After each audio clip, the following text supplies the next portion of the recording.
జిల్లా ఇరుకుల్ల గ్రామంలో కాకతీయ కాలువ కింద ఈరోజు ఒక ఇరుకుల్ల గ్రామంలోనే దాదాపు 500-600 ఎకరాల్లో పంట ఎండిపోయే పరిస్థితి అయితే ఉన్నదో దాన్ని పరిశీలించడానికి మా పార్టీ యొక్క బృందం వినోద్ కుమార్ గారి నాయకత్వంలో ఇక్కడికి రావడం జరిగింది. ఇక్కడ రైతులతో కూడా సంభాషించడం జరిగింది. వాళ్ళు ఒక 4-5 విషయాలు స్పష్టంగా చెప్తున్నారు.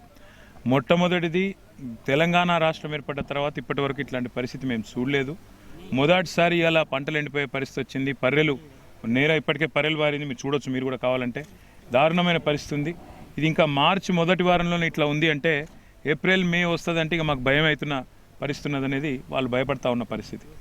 రెండవది, వాళ్ళందరూ కూడా చెప్తున్న మాట, ఎస్ఆర్ఎస్పీలో నీళ్లు ఉన్నప్పటికీ వాళ్ళు రాజకీయంగా కక్షగట్టి కొన్ని నియోజకవర్గాలకు ఇస్తూ కొన్ని నియోజకవర్గాలకు ఇవ్వకుండా చిల్లర రాజకీయం చేస్తూ ఉన్నది ప్రభుత్వం. అది పద్ధతి కాదు.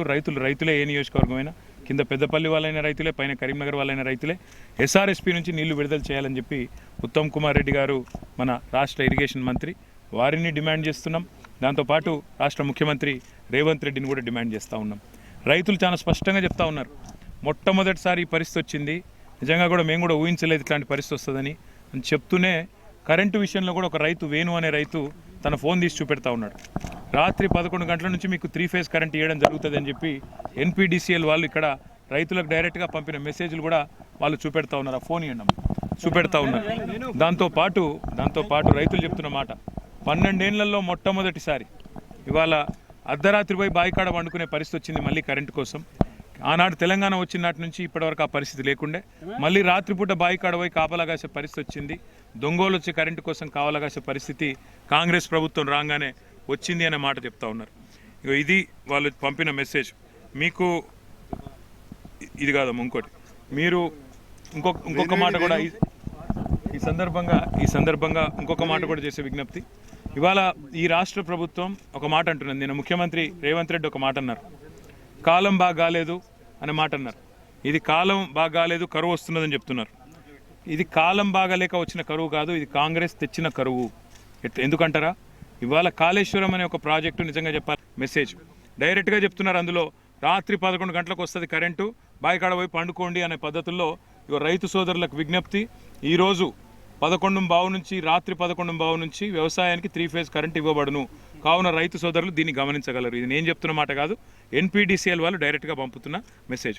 బయట ముఖ్యమంత్రి ఏమో నరుకుడు, 24 గంటల కరెంట్ ఇస్తున్నాం, అది చేస్తున్నాం, ఇది చేస్తున్నాం, రైతాంగానికి కట్టుబడి ఉన్నాం అని గవర్నర్ ప్రసంగంలో ఊకదంపుడు ఉపన్యాసాలు, ఆడ బడ్జెట్ స్పీచ్లలో అసెంబ్లీలో అదరగొట్టే డైలాగులు. ఇక్కడ క్షేత్రంలో చూస్తే పరిస్థితి పూర్తి భిన్నంగా ఉంది. అర్ధరాత్రి దొంగలు వచ్చే కరెంటు కోసం కావలగాసే దుస్థితిలో రైతులు, ఎండిపోయే పంటలు. ఆఖరికి ఒక రైతు అయితే ఇప్పుడు మా కళ్ళ ముందే అన్నాడు, అన్నా మరి నేను ఉత్తరం రాసిపెట్టి చచ్చెపిక్తా నేను, ఎందుకంటే ఇంత ఘోరమైన పరిస్థితి నేను అనుకోలేదు, ఇలా నా 10 ఎకరాల పంట పోయింది, ఎవరు బాధ్యులు అంటున్నారు. ప్రభుత్వాన్ని మేము డిమాండ్ చేసేది ఒకటి, నీళ్ళు ఇచ్చే ప్రయత్నం వెంటనే చేయండి. ఎస్ఆర్ఎస్పీలో ఉంటే ఎస్ఆర్ఎస్పీ నుంచి, లేదా మేడిగడ్డ సత్వర మరమ్మతులు చేసి అక్కడి నుంచి ఇస్తారా, లేదా పంటలకు నష్టపరిహారం చెల్లిస్తారా, పోయిన పంటలకు నష్టపరిహారం చెల్లిస్తారా, మీరు ఒక డిసిషన్ తీసుకోండి. వెంటనే అత్యున్నత స్థాయిలో ముఖ్యమంత్రి గారు సమావేశం పెట్టి డిసిషన్ తీసుకోవాలని డిమాండ్. రెండవది, ముఖ్యమంత్రిని ప్రభుత్వాన్ని కూడా కోరుతా ఉన్నాం, రాబోయే 10 రోజుల్లో మీ పాలనకు 100 రోజులు కూడా నిండుతున్నది. మీరే చెప్పినారు తప్పకుండా 500 రూపాయల క్వింటాల్కి 500 రూపాయలు బోనస్ ఇస్తామని చెప్పినారు. ప్రభుత్వాన్ని మేము డిమాండ్ చేస్తున్నాం, నిర్ణయం తీసుకోండి. ఇప్పటికే రైతన్నలు దుస్థితిలో ఉన్నారు, ఇబ్బందుల్లో ఉన్నారు. వెంటనే నిర్ణయం తీసుకోండి, వెంటనే జీవో ఇవ్వండి. పార్లమెంట్ ఎలక్షను, కోడ్ నోటిఫికేషన్ తప్పించుకోకండి. ఈ పంటకే, ఈ రాబోయే ఇప్పుడు పంట కోతలు ఏదైతే చాలా అవుతున్నాయో ఈ పంట సీజన్లోనే 500 రూపాయల బోనస్ కూడా తప్పకుండా ఇవ్వాలని చెప్పి కూడా ప్రభుత్వాన్ని మా పార్టీ తరఫున డిమాండ్ చేస్తూ, ఎండిన పంటల సాక్షిగా ఇవాళ గొంతెండుతున్న పరిస్థితి కరీంనగర్ పట్టణంలో కూడా ఇప్పుడే అక్కడ నాకు మేయర్ గారు చెప్తా ఉన్నారు, మా ప్రభుత్వం ఉన్నప్పుడు డైలీ వాటర్ సప్లై చేసినాం కరీంనగర్కి. ఇవాళ ఆల్రెడీ అధికారులు చెప్తా ఉన్నారట, ఎల్ఎండీలో నీళ్లు లేవు, మేము డైలీ వాటర్ సప్లై ఇయ్యం, గొంతు కూడా ఈ ఎండాకాలం ఎండుతుంది మీదని చెప్పి కూడా బెదిరిస్తూ ఉన్నారంట. మరి ఎల్ఎండీ నిండాలన్నా, కాకతీయ కాలువ పారాలన్నా మీరు మేడిగడ్డ వెంటనే రిపేర్ చేయాలి, ఎస్ఆర్ఎస్పీలో ఉన్న నీళ్ళను కూడా సద్వినియోగం చేయాలి, రైతులను కాపాడాలి, అదేవిధంగా రాష్ట్రంలో గొంతెండుతున్న ప్రజలను కూడా కాపాడాలని చెప్పి కూడా డిమాండ్ చేస్తూ, ఇకనైనా ప్రభుత్వం తన దున్నపోతు నిద్ర నుంచి మేల్కొని వెంటనే స్పందించాలని చెప్పి కూడా మేము డిమాండ్ చేస్తాం. Thank you. ఒక కామధేనువు లాంటి ప్రాజెక్టు, ఒక కల్పతరువు లాంటి ప్రాజెక్టు, కరువు వచ్చినా ఆ కరువు మీద ఒక జలాస్త్రం లాగా ఇవాళ కేసీఆర్ గారి ఆలోచనలోంచి పుట్టింది కాళేశ్వరం. మేడిగడ్డలో చిన్న సమస్య ఉంటే దాన్ని ఈపాటికే రిపేర్ చేసి ఉండొచ్చు, లేదా కనీసం రాబోయే 1-2 నెలల్లోనన్నా అక్కడ కనీసం రోజుకొక్క పంపన చాలు చేసి నీళ్లు షిఫ్ట్ చేసే అవకాశం ఉండగా దాన్ని చేయకుండా కావాలని రాజకీయంగా కక్షగట్టి ఎన్డీఎస్ఏ అని కమిటీ అని కాలయాపన చేసి రైతుల కొంపబుచ్చుకుంటున్నది ఈ ప్రభుత్వం. కిందికి గోదావరి నీళ్ళు ఇవాళ సముద్రంలోకి వృధాగా పోతున్నాయి. మేడిగడ్డ దగ్గర మొన్న మేము పోయి చూసినాం.